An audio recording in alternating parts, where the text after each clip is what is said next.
Kaibigan, madami bang lumalabas na ads sa iyong cellphone? Tara, ituturo ko po sa inyo paano tanggalin ang ads na lumalabas sa ating cellphone.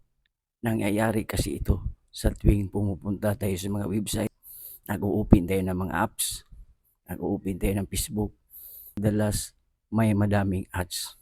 Paano nga ba ito tanggalin?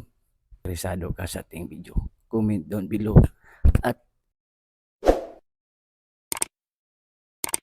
subscribe mo na din ako para personal mo ako ma-message sa mga ganito nating tutorial. Tara, let's go! Pin mo lang ang iyong Facebook account, kaibigan, at hanapin ang tatlong line sa ibabaw ng iyong Facebook at itap mo lang itong icon settings.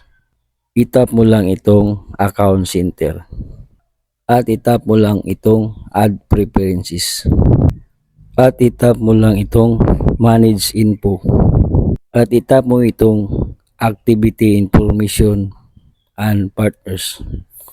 Ang sabi dito, choose whether we use information to slow you ads. So you ads, ang ibig sabihin ito ay information kung gusto mo natin na ipakita ang mga ads lang natin to. Itap mo lang itong review settings. Ang sabi pa dito, do you want to use activity information from ad partner to show you ads?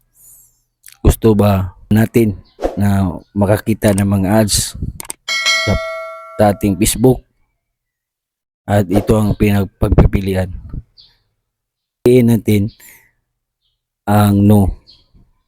Ang sabi pa dito, don't make my ads more relevant by using this information.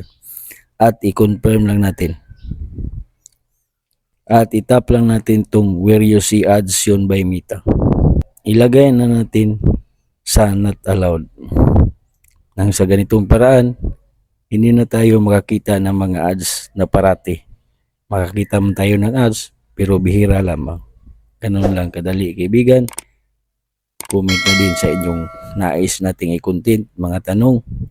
At huwag kalimutan namang i-share sa iba.